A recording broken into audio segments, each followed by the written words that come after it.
Bom, mais uma vez, então, mais um dia aqui reunidos, mais um webinar já pronto a dar início, né, nesse momento. É claro que quando a gente fala de manufatura, ele acaba sendo direcionado para um tema mais específico, né? Ele não é um termo que ele consegue abraçar tantas práticas de desenvolvimento ou várias ideias de trabalho que a gente pode ter no CRIO. Então, hoje o assunto foi escolher uma dessas fatias do produto e, consequentemente, desbravar um pouco mais sobre ela. É lógico que, como a gente sempre tenta fazer o webinar um conteúdo mais sucinto, um conteúdo mais condensado do que são as tecnologias e tudo mais, é claro que eu não vou entrar em todos os detalhes e todas as soluções, né? Afinal de contas, a gente tem uma gama de produtos bastante grande ainda quando se fala de tecnologias de manufatura, né? Mas isso eu sempre deixo aberto, depois a gente voltar a discutir, né? A gente pode depois marcar um horário e aí sim falar em específico sobre aquele ponto que necessariamente pode ter levantado alguma dúvida ou tenha a ideia de ter um conhecimento um pouco mais profundo sobre aquele assunto específico. Isso daí estamos sempre abertos, é até muito bom assim, se a gente conseguir conversar posteriormente com um de vocês e apresentar mais a fundo, aí sim, a ferramenta de manufatura a qual teve aquela curiosidade maior. Então, assim, usando esse raciocínio, né, usando essa ideia de manufatura, eu acho importante sempre mostrar para vocês o seguinte: a manufatura, ela é interessante a gente dividir em 3 pilares, né? Porque manufatura por si só, ela não envolve apenas o conceito de eu vou fabricar, eu vou remover material de uma peça ou vou colocar material em uma peça para usar técnicas de manufatura de impressão 3D, por exemplo, ou até mesmo usando conceitos de usinagem convencionais, né? Então, a manufatura, entendam que ela parte também de um projeto, mas aí a gente já começa a direcionar para projetos de ferramentas. Então, o primeiro pilar a gente fala sobre o projeto, o segundo sobre a manufatura subtrativa ou a manufatura convencional, como a gente já tem aí como padrão de mercado, e o último pilar trata-se então de manufatura aditiva, né? Então, essas são as 3 principais áreas de foco que a gente tem que trabalhar quando se fala em manufatura, né? Então, além das funcionalidades principais, né, que a gente tem do CRIO, onde ele desenvolve toda a parte de projeto em si, então a gente trabalha também com essas 3 parcelas, onde eu consigo então projetar, por exemplo, moldes, matrizes, projetos de estampos, né, ou ferramentas progressivas, e depois, apoiando esse processo, eu tenho então a manufatura tradicional, e depois usando conceitos de adição de material, seja ela de algum tipo de polímero ou até mesmo metal, que eu posso utilizar na manufatura aditiva. Por que eu falei que vai ser um conteúdo mais condensado, né, a apresentação de hoje? Porque se a gente olhar a matriz de recurso, né, de manufatura, quando a gente fala de manufatura em específico, a gente está falando de algo dessa natureza aqui, ó. Então, eu tenho soluções específicas para aplicações específicas, claro. Então, se a gente entende um cenário de manufatura, eu tenho que dar um passinho atrás e entender também o cenário do projeto. Então, vejam nessa tela que eu estou mostrando agora para vocês, que eu tenho eu tenho, na verdade, aplicações específicas para cada tipo de desenvolvimento que o mercado pode pedir. Então, uma pessoa, por exemplo, cria moldes eu tenho desde a criação do macho cavidade, depois da criação da própria matriz, né, do próprio porta-moldes, e por fim soluções específicas para a usinagem desses porta-moldes e dos machos e cavidades, das matrizes em si do meu produto. E todas elas soluções que eu sempre vou enfatizar bastante aqui na apresentação, soluções sempre conectadas, né? Eu tenho que imaginar que para eu ter também uma produtividade maior, eu preciso fazer com que todas essas soluções elas caminhem dentro de uma mesma janela. Então, um dos grandes benefícios que a gente tem ao se trabalhar com as soluções todas integradas é isso. Eu não precisar mudar ou transferir arquivo, reimportar arquivo, porque eu tenho que guardar todo o histórico do que foi feito nele. E nada mais justo do que eu desenvolver isso dentro de um mesmo cenário. Lembrando, se eu tenho uma história, esse arquivo, né, ele foi desenvolvido, está sendo feito nele agora um processo de usinagem, por exemplo. Se qualquer alteração for feita lá no modelo principal, eu tenho que fazer com que essa modificação se propague para os demais ambientes. Não importa quantos passos eu tenho ao longo do meu desenvolvimento. Por exemplo, eu tenho um modelo que a partir dele eu fiz um macho cavidade, eu fiz a forma do meu molde. A partir dessa forma do meu molde eu fiz o porta-moldes e eu já estou no processo de usinagem. Se eu mexer no meu produto, essa alteração ela tem que caminhar de forma a seguir um fluxo, né, contínuo. E todos os meus ambientes vão ser atualizados também. Então, como eu disse, né, a importância de ter os ambientes conectados e o tamanho da nossa gama de produtos que abraça essa questão de manufatura. Condensando então esse conteúdo, a gente parte para uma ideia dividindo naqueles 3 blocos, né? O que é projeto, ferramentas, manufatura subtrativa e aditiva. Tá? Então eu separei aqui alguns assuntos de cada um desses blocos, a gente vai abordar eles de forma individual e depois também eu tenho para cada um deles um overview que mostra também como que essas soluções funcionam na prática, certo? Mas como eu disse, de forma condensada, tá? É lógico que, né, esse webinar eu estou explanando o conceito, né, o conceito geral das soluções. Vamos fazer mais webinars para frente e aí a gente pode pegar daí assunto por assunto e começar a entrar um pouco mais a fundo nessas questões para cada um desses tópicos que a gente está vendo aqui, ok? Então vamos lá. Quando a gente fala de criação, né? A gente fala de criação, a gente entende como sendo basicamente a última etapa, mas quando a gente fala do próprio desenvolvimento, né? Então, se eu tenho a ideia de criar uma nova ferramenta, isso tem que ser na questão do desenvolvimento a última etapa, porque é onde eu vou criar toda uma estrutura, de repente, que vai fabricar um produto, né?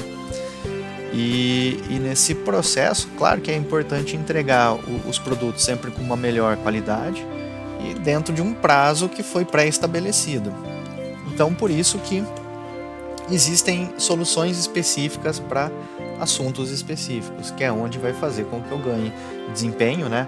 Porque a gente sabe que restrição de tempo e até mesmo orçamento no processo de desenvolvimento de um produto, de uma ferramenta, ele é muito importante e deve ser levado em consideração quando se projeta basicamente qualquer coisa. E por eu ter ferramentas especializadas nesse tipo de assunto, é que eu vou conseguir aumentar minha produtividade no desenvolvimento, né? E as soluções de projeto mesmo de ferramentas do CRIO, ele permite com que a gente crie e entregue de forma muito rápida o que a gente precisa. No caso, por exemplo, dispositivos, montagens em si, moldes, né? Os próprios porta-moldes, as ferramentas de estampo, ferramentas progressivas. Então temos assuntos específicos com soluções específicas. Por isso que até que eu coloquei ele em cima, né? Ele possui as ferramentas certas nos momentos certos. Isso tem que ser um ciclo, tem que ser uma corrente, né? Os elos estão todos conectados. E aí, entrando um pouco mais a fundo sobre cada uma dessas soluções, a gente começa, por exemplo, com seria o passo inicial, né? Que é onde eu pego um produto e eu consigo desenvolver então uma cavidade desse produto, tá? Então eu tenho essa ferramenta então que é o Tool Design Options dele, é onde eu começo a minha ideia de desenvolvimento de produto ou ferramenta mesmo, né? A ideia do software basicamente, a ideia da aplicação basicamente é simplificar o processo de desenvolvimento de moldes em si, né? Ainda não estamos falando do porta-moldes, sim do cavidade, da forma dele, né? Ele segue aquele conceito de criação rápida de produto, usando raciocínios automáticos de divisão de linha de partição, avaliando, por exemplo, a inclinação do modelo. E a geometria do ferramental, ele sempre faz referência direta ao modelo.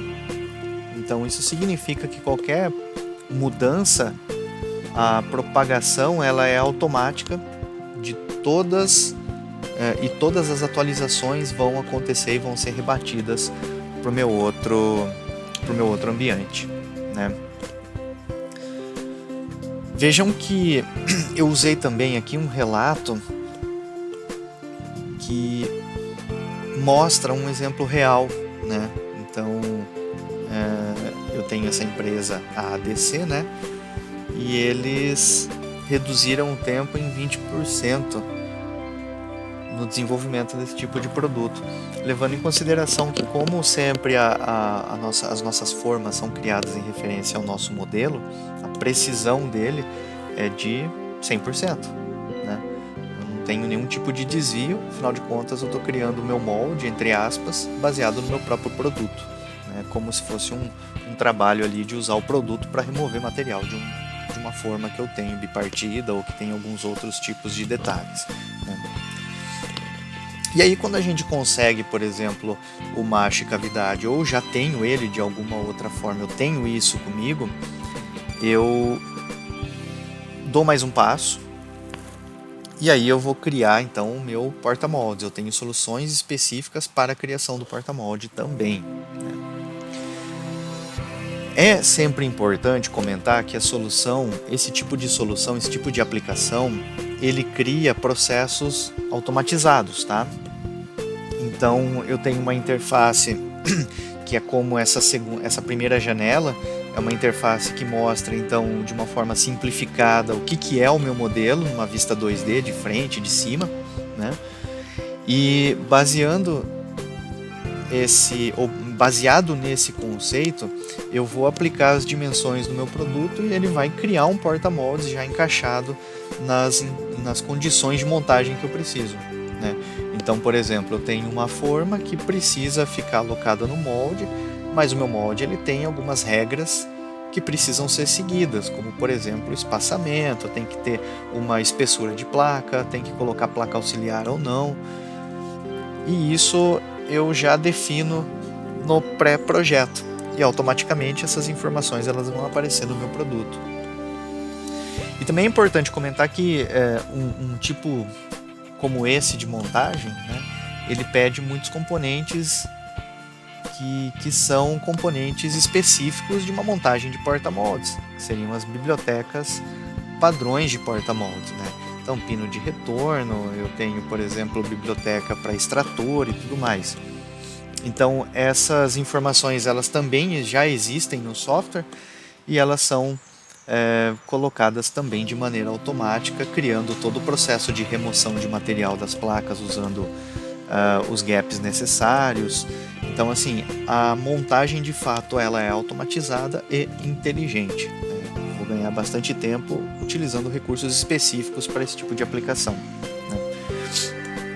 E da mesma forma como o exemplo anterior, o projeto de porta-moldes ele também faz referência direta com o projeto do meu do meu macho cavidade, da forma do meu produto, que faz referência direto ao meu produto em si. Então começa-se a entender essa cadeia de modificação. O produto, ele é o pai de todo projeto, né? Todo projeto, lógico, ele está sendo feito por conta de um produto. Então a propagação ela vai acontecer de forma bastante fluida para os demais ambientes. Isso é um dos pontos mais importantes quando a gente fala de parametrização. Um software paramétrico é aquele que de fato respeita a modificação dos meus componentes. Se um mexe, o restante deve também ser alterado dentro claro, das regras que eu coloquei, dentro da minha intenção de projeto. E aí quando a gente já parte para uma outra linha de aplicação, né, a gente já começa a falar de chapa metálica, falar de estampos, falar de ferramenta progressiva, por exemplo, né? É uma outra técnica de desenvolvimento de produtos, mas mesmo assim trabalha num conceito bastante parecido na questão do porta-moldes, né? Então eu trabalho aqui com bastante placa, eu trabalho com a montagem do meu item, né? O meu item, como ele abre e fecha, eu tenho conceitos de análise de interferência, por exemplo, de colisão de componentes, de itens de biblioteca. Então ele segue um raciocínio quanto à montagem física, né? Parecido, não tão parecido, mas parecido com o porta-moldes, mas como tem uma outra aplicação, obviamente eu tenho que ter uma outra forma de desenvolvimento. E aí a gente tem o nosso Progressive Die Design. E elas são desenvolvidas utilizando o mesmo ideal, né? Então eu quero criar um fluxo contínuo de desenvolvimento, eu quero facilitar o processo de adição de placas, de dimensionamento de placas, de adição de componentes de biblioteca, mas eu quero fazer isso de forma inteligente, com todo mundo amarrado, com todo mundo sendo propagada modificações, e esse é o conceito, né? E a ideia também dessa aplicação é acelerar todo o processo de desenvolvimento, porque as regras de criação elas são parametrizadas e a adição de componentes eles são feitos de forma automatizadas também, tá? O ferramental nesse caso ele é sempre baseado na criação do estudo da tira, né? Então olhando por exemplo essa ferramenta pronta, é sempre interessante imaginar que para chegar nessa geometria eu passei por um estudo de tira, que para eu ter esse estudo de tira eu tenho que ter um produto. Então entendam que o processo ele continua sempre contínuo. O foco no final da minha tira, lá no final da ferramenta, é o produto pronto. Então eu começo por ele, eu faço o desenvolvimento desse produto, gerencio o meu estudo de tira e gerencio depois a minha ferramenta. Todo mundo amarrado, todo mundo seguindo o mesmo raciocínio. A gente fala então que nesse tipo de situação, o importante, claro, é reduzir o erro, né? Reduzir o retrabalho. E o principal é reduzir o desperdício de material quando eu tenho esse estudo de tira, né? Então eu faço um aproveitamento do meu modelo para que eu consiga extrair o máximo utilizando um mesmo material entrando, né? Então esse tipo de estudo é possível de ser feito, né? Quanto de material estou desperdiçando, né? Quanto de retalho que está caindo fora quando eu faço uma peça dessa. Então se eu tenho a possibilidade de fazer um estudo da tira antes de criar uma ferramenta, é lógico que eu vou conseguir otimizar bastante esse processo. Bom, falei um pouco sobre a criação, né? Agora sim, quando a gente fala de manufatura mesmo, remover material, adicionar material, agora acho que é o ponto, né? Então essa introdução que eu fiz é importante conhecermos sobre algumas respectivas formas de criação, mas aqui agora a gente começa a falar sobre a manufatura propriamente dito, né? Então, além do projeto ferramenta, a gente tem soluções, na verdade é um conjunto até que bastante grande de soluções que apoiam esse processo de manufatura, tanto subtrativa quanto a aditiva. Quando a gente fala de usinagem em si, entendam que as soluções elas são completas, tá? Então, basicamente, para qualquer tipo de processo, para qualquer tipo de cultura e de usinagem, temos uma solução que vai suportar a usinagem propriamente dita, né? Seja ela, por exemplo, por multi-eixo, torno, eletroerosão a fio ou por penetração, a gente tem soluções para isso. Inclusive, estava naquela matriz, mas eu acabei não colocando aqui, porque daí a gente parte para um outro assunto. Temos também ferramentas que trabalham com a parte de nesting, que é a otimização do posicionamento de peças em chapa metálica numa chapa, e também o NC, né, o programa que eu exporto para corte dessa chapa, seja ele laser, plasma, oxicorte, jato d'água, puncionadeira, não importa. Tá? Então, levando em consideração esse primeiro raciocínio, eu vou separar por alguns pilares agora, para a gente passar por alguns deles assim e começar a ter uma imagem do que seria esse processo de manufatura, tá? É lógico que a gente tem que começar por 2,5 ou 3 eixos, né? Então, aqui a gente está falando de um processo de fresamento prismático ou multisuperfície. Então, a gente está trabalhando com 2,5 e 3 eixos. E permite também a questão do posicionamento de quarto e quinto eixo. Então a gente já começa a abrir um pouco mais esse leque de questões de usinagem, né? Então, mais usada para questões de moldes e tudo mais, né? Então, assim, entendam que a solução de usinagem ela tem aquela criação de estratégias inteligentes, ou seja, eu vou pré-determinar conceitos de usinagem. Essas tecnologias elas podem ser levadas em consideração qualquer parâmetro da minha empresa, por exemplo, uma tecnologia por si só ali, que é um caminho de ferramenta que eu preciso fazer, mas eu posso levar também em consideração conceitos da minha máquina e da ferramenta que eu estou utilizando necessariamente. E o importante é que todos esses caminhos de ferramentas eles podem ficar salvos como uma tecnologia que eu vou utilizar em demais processos, e também levem em consideração que uma vez que a estratégia foi aplicada ao modelo, qualquer alteração que eu faço no meu produto que altere uma cavidade que está sendo usinada, ela automaticamente vai sofrer essa modificação. Afinal de contas, o processo ele é sempre amarrado nas geometrias, né? Então o processo ele é amarrado na topologia do modelo. Então não existe aqui dentro aquele conceito que quando eu preciso manipular uma informação geométrica do produto, eu tenho que refazer a minha usinagem. Afinal de contas, eu estou trabalhando com um modelo que eu preciso reimportar cada modificação que é feita. Aqui não existe isso. Eu estou trabalhando dentro de um fluxo contínuo de criação, modificação e adição de detalhes, né? Só um detalhe interessante, né? Essa empresa ela fabrica os corpos da guitarra, né? E o tempo, olha lá, o tempo de lançamento do produto no mercado conseguiram reduzir em 50%, e a produção deles, trabalhando com a solução correta, da forma correta, amarrado, tudo certinho, aumentou em 10 vezes, né? Então, assim, vejam que são números que são bastante expressivos, né? Qual que é o segredo de chegar num número desse? É justamente esses pontos que eu estou colocando para vocês. É entender que a solução bem pensada, bem amarrada, bem configurada, ele, claro, vai me trazer um resultado bastante bom no final, né? Então o segredo, tecnicamente, assim, quando a gente fala, é começar a unificar as nossas bases de desenvolvimento.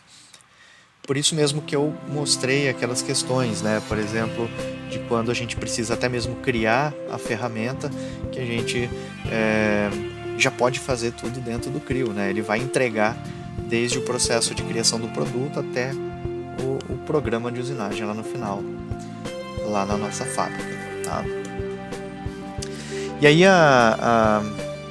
trabalhando num conceito que é somando o que a gente já viu, né? Então, aquilo que a gente passou, colocando mais algumas condições, né? Então, a gente fala por exemplo, de quarto eixo agora e torneamento, né? Então, avaliem a solução como sendo uma escada, né? eu vou deixando a solução mais completa a partir do momento que o meu produto ele se torna mais complexo, ou eu preciso mesmo de mais recursos. Afinal de contas, a minha máquina ela pode fornecer esse tipo de serviço para mim, né? Então, imaginem que o que a gente viu lá no passado, no último slide, colocando agora, por exemplo, característica de torneamento nele, um quarto eixo, colocando conceitos de eletroerosão, tanto a fio como por erosão a fio e também por penetração, né? Eu começo a expandir mais o meu universo de usinagem, né? Então, o ambiente ele começa a se tornar agora multidisciplinar, porque então no processo de usinagem eu já começo a utilizar outras tecnologias, outros processos de usinagem dentro de um mesmo raciocínio, e começo a deixar as minhas usinagens também mais complexas, né? Não quanto à criação, mas modelos mais complexos já podem ser agora resolvidos, né? É o exemplo dessa AZ, né? Ele precisa entregar usinagens, pode ver, modelos bastante complexos, e um relato é que a solução ela é muito simples de usar, ela é bastante didática, e ele fala, ó, até usuários casuais conseguem. Eu escrevi errado, né? Operem. Não, tá certo. Usuários casuais operam o sistema de forma bastante eficiente. Então, assim, é muito simples de usar. Ele entrega de uma forma bastante eficiente, uma qualidade também bastante eficiente os nossos produtos, os nossos programas para usinagem, nesse caso, quando a gente está falando de manufatura, né? E aí a gente dá um passinho adiante, né? Quando a gente fala de 5 eixos. Então, aí suporte para quando a gente fala de fresamento de 2,5 a 5 eixos, torneamento, ferramenta acionada, máquinas que são multitarefas com ferramentas sincronizadas, a gente sobe mais um nível quando a gente fala de usinagem complexa, né? E não só a usinagem complexa, mas quando também essas usinagens elas exigem alguns cuidados específicos ou cuidados maiores quanto à estratégia em si da usinagem, ou quando a gente fala de qualidade do produto final, né? Então, conseguimos também entregar usinagens com 5 eixos e com essas características que eu mencionei: torneamento, ferramenta acionada, ferramenta sincronizada, né, ou máquina multitarefa, enfim. Essa Dyna Empire, ela aumentou a produção em 4 vezes utilizando essa tecnologia, né?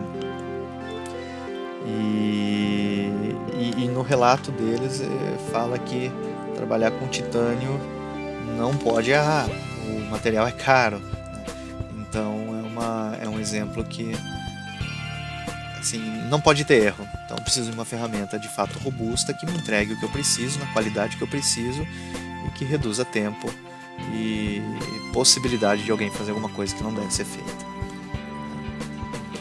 Aqui, nesse relato, eu cortei um pedacinho que eles falavam o nome da última solução que era utilizada. Eu deixei para lá, né? Mas eles possuíam já uma solução CAN e foi substituído, que fez aumentar 4 vezes a produção, tá? Se depende de a gente conversar com alguém depois, não hoje, né? Mas depois, numa próxima reunião, assim, e for a mesma solução, eu prometo que eu falo, mas assim, deixar na dúvida aí qual que é. Outras características que são importantes é falar sobre a questão do high speed, né? Então a ideia é criar essa integração da usinagem com usinagem de alta velocidade. E o importante é comentar que as tecnologias que são usadas para essas aplicações, né, principalmente high speed, são tecnologias que sempre foram líderes no setor em criação de simulação e criação desses caminhos de ferramentas, né? Basicamente, quando a gente fala do high speed voltado para 3 eixos, por exemplo, o caminho, eles são criados de forma semi-automáticas, que eu vou dizer qual que é a tecnologia de usinagem que eu estou utilizando, e ele vai começar já a desenvolver os meus caminhos de ferramentas. E sempre são, claro, são calculados de forma rápida, são atualizados conforme o meu modelo muda. E o importante é que a gente tem essa característica também de trabalhar com o high speed, né? E não só o high speed para 3 eixos, eu também tenho o high speed para 5 eixos. Então avaliem que a tecnologia ela consegue abraçar qualquer tipo de processo de usinagem que eu utilizo dentro da nossa solução de campo, tá? A gente, é basicamente o mesmo conceito, né? A gente estende o recurso para usinagens de 5 eixos, é o mesmo raciocínio. Existe a conversão de 3 para 5 eixos durante esse processo, se caso haja necessidade. E tem processos automáticos de rebarbação do modelo, recursos completos de furação que podem ser utilizados utilizando essa tecnologia também. Da mesma forma que os 3 eixos, eles são criados e calculados de forma bastante rápida, eu seleciono apenas a tecnologia, e isso também tem uma consideração por que isso acontece. Basicamente, o processo de usinagem dentro do CRIO também trabalha com multinúcleos, né? Então, ele maximiza muito o nosso poder de computação quando eu preciso executar uma tarefa. E, sim, eu estou falando em todos os slides que é algo que é bastante importante, que precisa ser ressaltado a todo momento.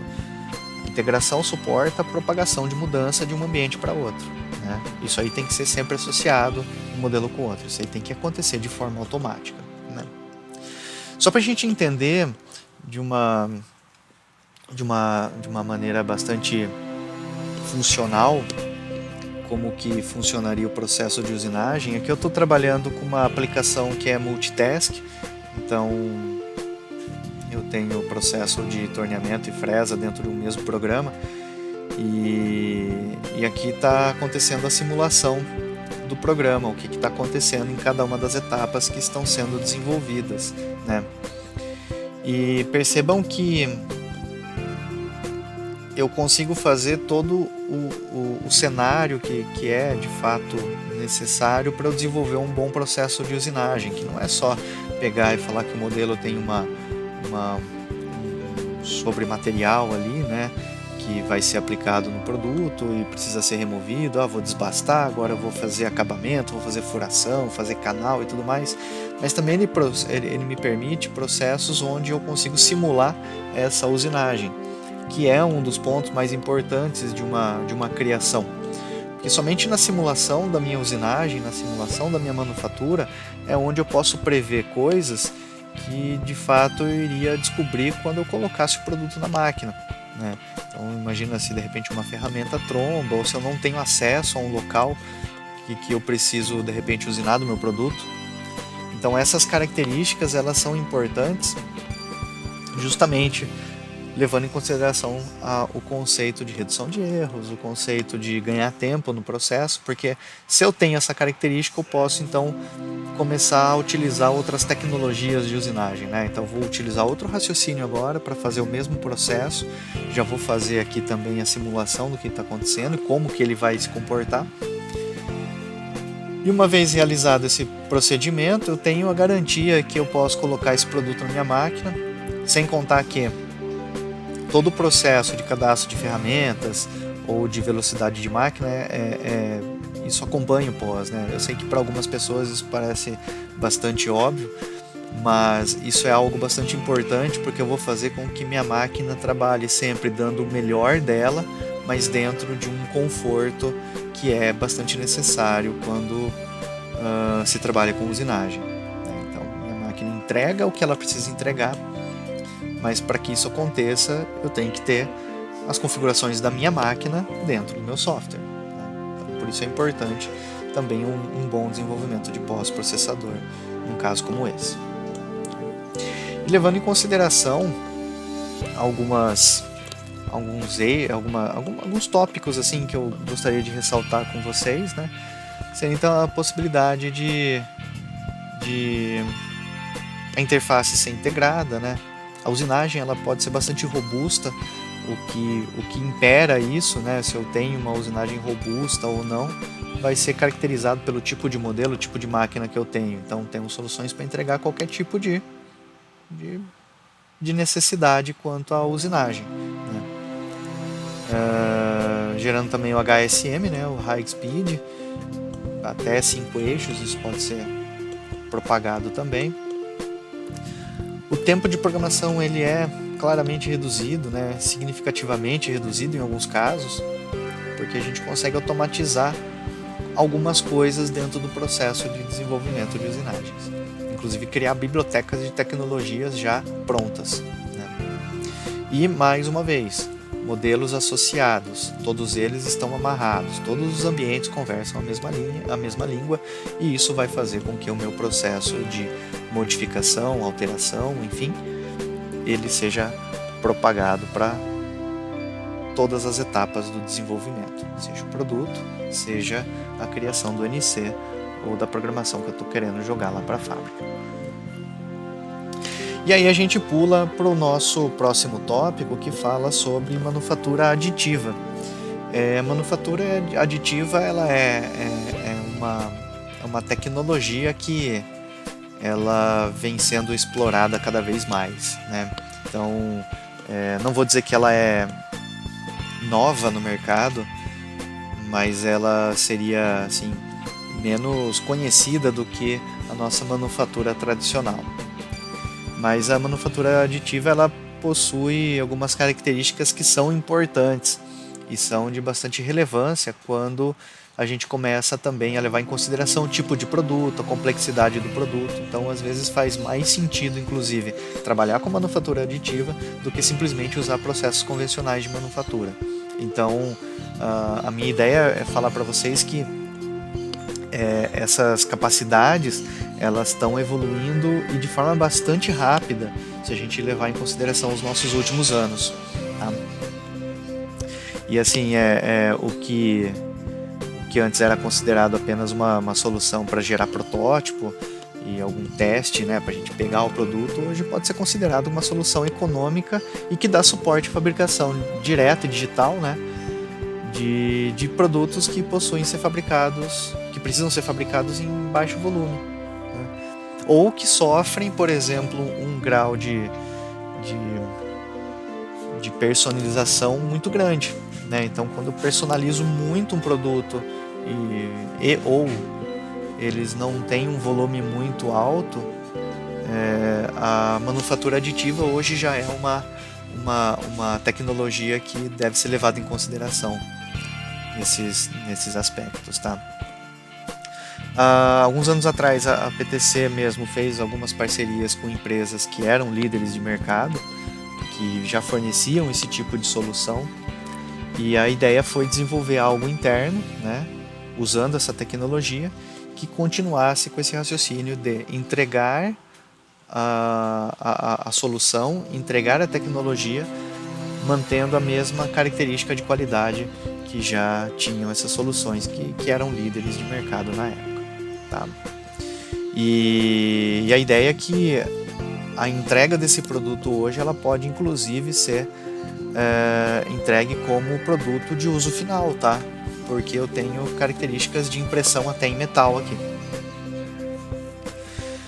Antes ainda da gente dar um pulinho, isso aqui é um parênteses que eu estou abrindo ali quando a gente fala de manufatura aditiva, porque cada vez mais a gente mostra algumas soluções específicas para algumas aplicações, e entre elas sempre está ali no nosso escopo, né? Sempre está ali como uma tecnologia que é de certa forma inovadora, alguns conceitos de análise que temos dentro do CRIO, né? Como por exemplo a possibilidade de eu gerar análise em tempo real, ao mesmo tempo que eu estou executando um produto, desenvolvendo um produto, ele já vai me entregando uma análise, né? E nessa característica também temos o processo de projeto generativo. E o projeto generativo, isso aqui dá um assunto bastante interessante, até inclusive para a gente fazer um próximo webinar, falar somente dele, né? Mas eu vou ser bastante breve nesse caso aqui. O projeto generativo ele simplifica o processo de criação, porque nele eu não me preocupo em desenvolver qual é a geometria do produto, eu não me preocupo em desenvolver o produto em si. Eu vou me preocupar nesse caso aqui em dizer para o meu produto qual é a aplicação dele na prática, né? Então, por exemplo, eu tenho algumas fixações e eu tenho alguns pontos que vão servir para aplicar carga no meu produto, né? Levando isso em consideração, eu tenho então que entender se ele faz parte de uma montagem e como que ele vai ser montado ali dentro, né? Por que eu digo isso? Porque às vezes na montagem eu tenho uma peça que passa por um ponto que eu preciso fazer o meu produto desviar, que é o caso daquele bloquinho vermelho. Então esse produto vai ser colocado dentro de uma montagem e aquela peça em vermelho é uma peça que já existe na montagem que o meu produto não pode ter interferência. Então eu vou colocando algumas características para ele, vou amarrando algumas restrições, vou colocando algumas restrições e ele vai produzir, ele vai criar o meu produto baseado nisso que eu especifiquei, tá? Ah, mas só isso? Então é material que eu coloquei, o que ele pode, onde ele precisa desviar, onde é a fixação, onde é a carga. Joia? Joia. Fora isso eu faço o quê? Fora isso eu também digo qual é o processo de fabricação do meu produto, né? Então eu vou dizer se ele é impresso em 3D, eu vou dizer se ele é usinado, eu vou dizer se ele segue conceitos de simetria ou não, se ele segue conceitos de ser fabricado através de repente de uma chapa metálica, fundido, forjado, usando conceitos de peças plásticas. Então assim, eu tenho a possibilidade de dizer para ele qual é o processo que vai ser levado também em consideração durante a métrica de criação das minhas informações, né, que seriam os meus objetivos de análise. E percebam que essa ferramenta me abre até um outro campo, me abre um leque um pouco maior, que é um dashboard que eu tenho aqui em cima. E esse dashboard ele me permite simular todas essas opções ao mesmo tempo, né? É interessante que esse processo roda em nuvem, ou seja, o processo ele roda, não roda local, ele gerencia várias análises ao mesmo tempo e ele me entrega vários cenários. E cada um desses cenários também me cria gráficos, né, para eu saber, tá, essa peça aqui ela teve um deslocamento menor, mas a tensão dela foi maior, porém ela está mais leve. Então eu consigo associar, avaliar os modelos, avaliar as técnicas de criação e escolher, claro, a melhor opção de custo-benefício desse meu produto, seja por fabricação, peso, material ou qualquer outra característica que eu precise levar em consideração, né? Para a gente entender um pouco na prática como funciona isso, notem que eu tenho apenas as fixações do meu produto, olha lá. E uma vez que eu tenho as fixações do meu produto já pré-estabelecidas, eu vou colocar ali em cima, ó, os eixos ali são modelos que são fixos e a placa embaixo onde eu tenho a aplicação da força. Eu vou dizer para ele quais são os detalhes que precisam ser mantidos no meu projeto de fato e consequentemente eu vou selecionar alguns corpos e dizer que eles são detalhes que devem ser removidos do meu projeto, ou seja, esses detalhes que ele abriu, essas seções, são detalhes onde eu preciso ter acesso ao meu produto ou, de fato, detalhes que vão ser utilizados na montagem de outras peças. Agora, nos meus critérios da análise, eu vou colocar conceitos que eu preciso para uma análise ser criada, ó, claro, né? Por exemplo, material, e como que o modelo deve ser criado. Nesse caso, ele pediu para criar o modelo de forma simétrica, levando em consideração um plano que corta o meio do produto. Uma vez que eu tenho os critérios já pré-estabelecidos, simplesmente eu peço para o modelo ser otimizado. Pode ver, eu não tenho nada na tela. Ele vai criar o meu modelo do zero. Então ele vai adicionando material ou removendo material, baseado nas cargas que foram aplicadas, e no final do processo ele me entrega o produto pronto. Entendam que isso é uma tecnologia bastante inovadora, o que ele tem aqui na tela, o que ele está me entregando é a melhor geometria para se utilizar, levando em consideração os critérios que foram pré-estabelecidos.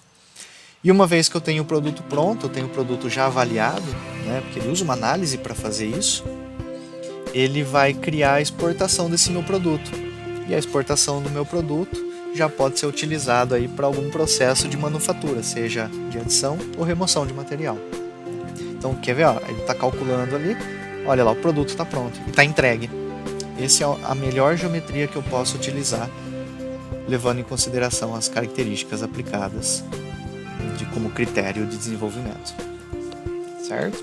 Então, por que eu mostrei isso? Porque, na verdade, o nosso processo de impressão 3D, muitas vezes, a maioria das vezes, eles seguem esses raciocínios, que é onde uma peça ela tem um grau de complexidade bastante alto e, às vezes, para atender uma demanda específica, a tecnologia que me atende melhor é a tecnologia de impressão 3D, né?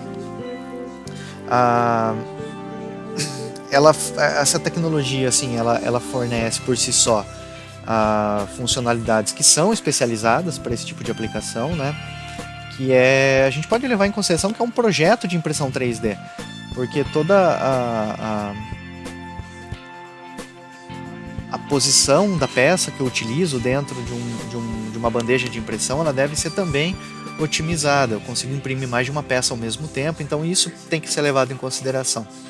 Uma bandeja de impressão, vou colocar uma peça por vez? Não, se eu tenho a possibilidade de otimizar isso, levando em consideração que eu estou trabalhando no mesmo material, né, eu já posso fazer.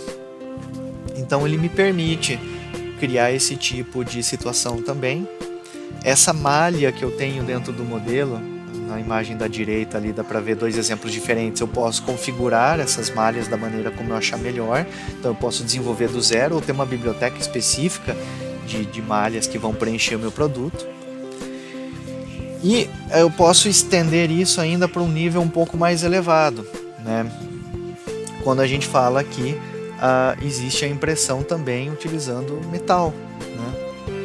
E quando a gente utiliza metal, fora o parâmetro material em si que eu estou utilizando, eu tenho que levar outras condições em consideração, como por exemplo as estruturas que suportam o meu modelo, né?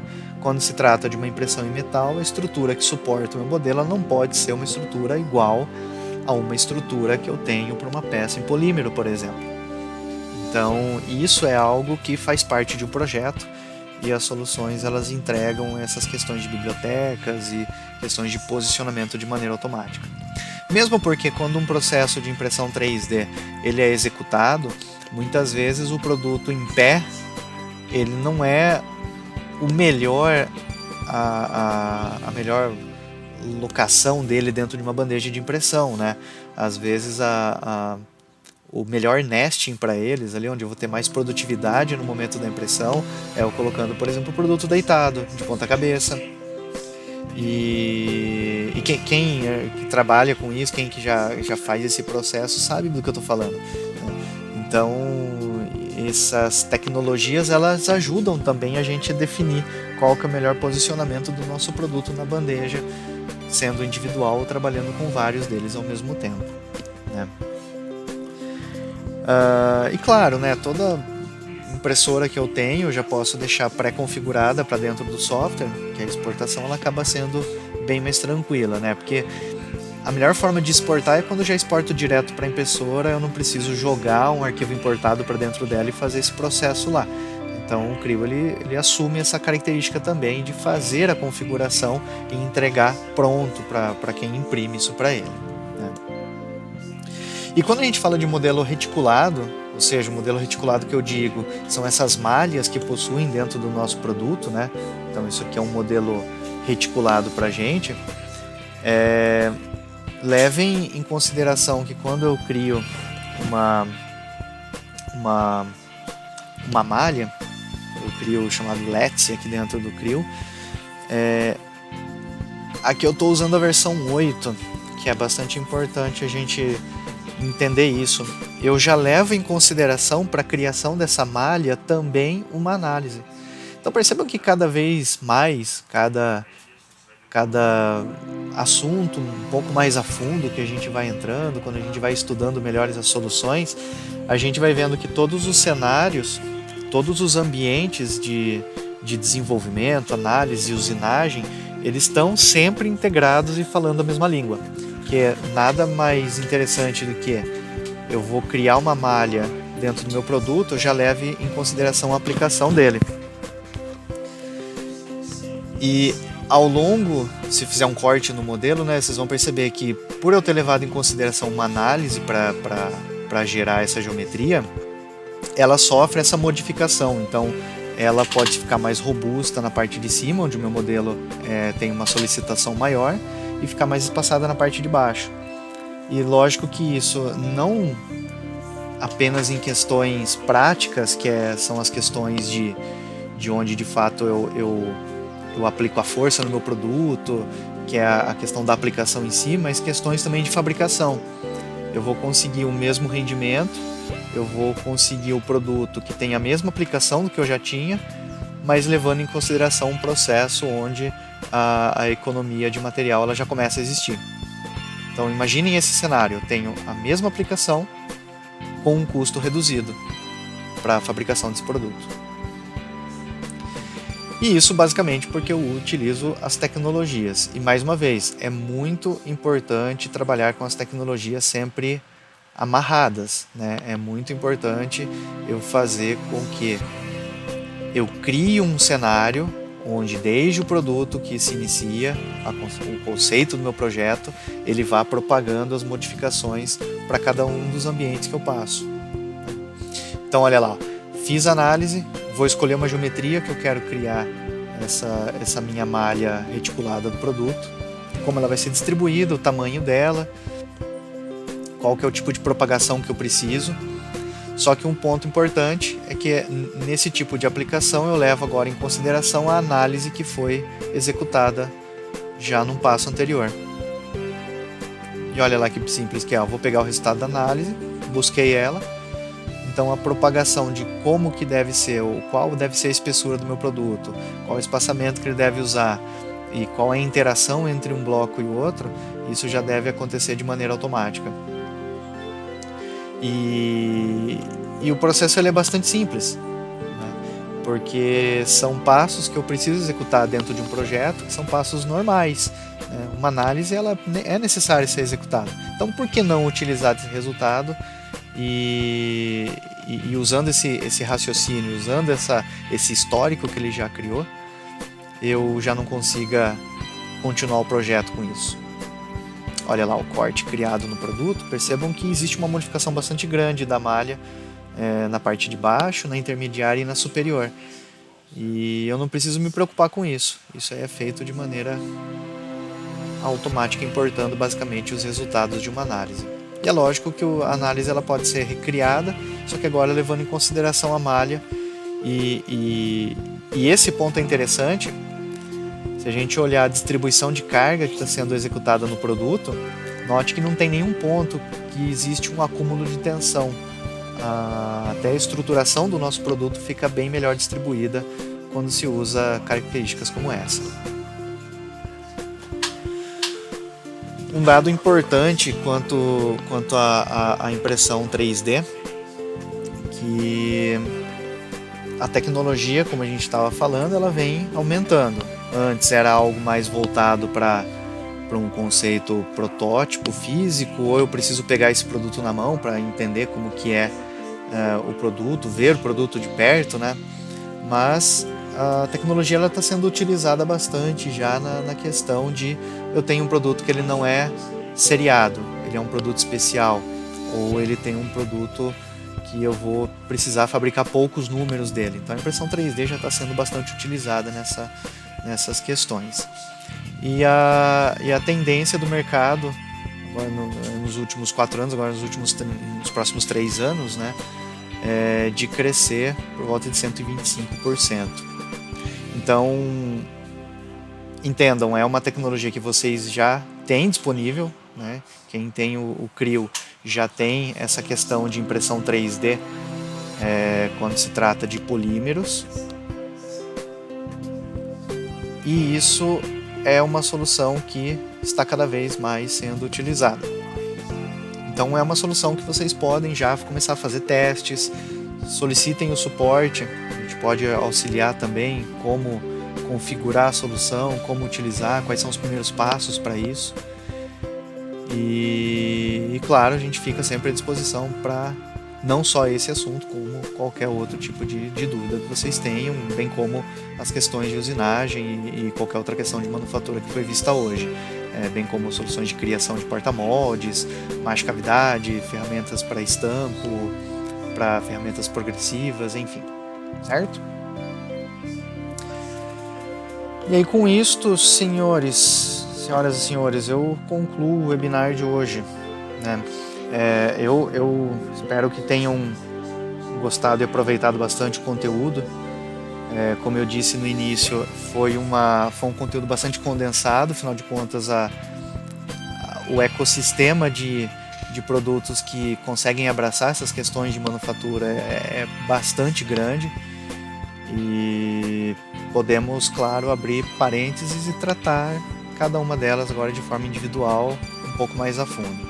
Mas hoje, como overview, esse conteúdo que eu separei, e como de costume, né, eu deixo aberto aí para dúvidas, sugestões, quem quiser pode abrir o microfone ou de repente digitar no chat que eu estou olhando aqui. Fiquem à vontade, sigam nossas mídias sociais, daqui a alguns dias esse webinar de hoje também ficará disponível no YouTube. E caso alguém tenha alguma dúvida adicional, pode entrar em contato tanto nos canais diretos aqui da InfoAxis, bem como nos meus contatos aqui. Daí seriam aqui os meus contatos. Se eu ver que faz sentido, eu já encaminho para frente, contato quem é o responsável pela conta ou pelo contato direto. Mas dependendo do que for o conteúdo da mensagem, a gente vai conversando e vai se resolvendo. Tá joia?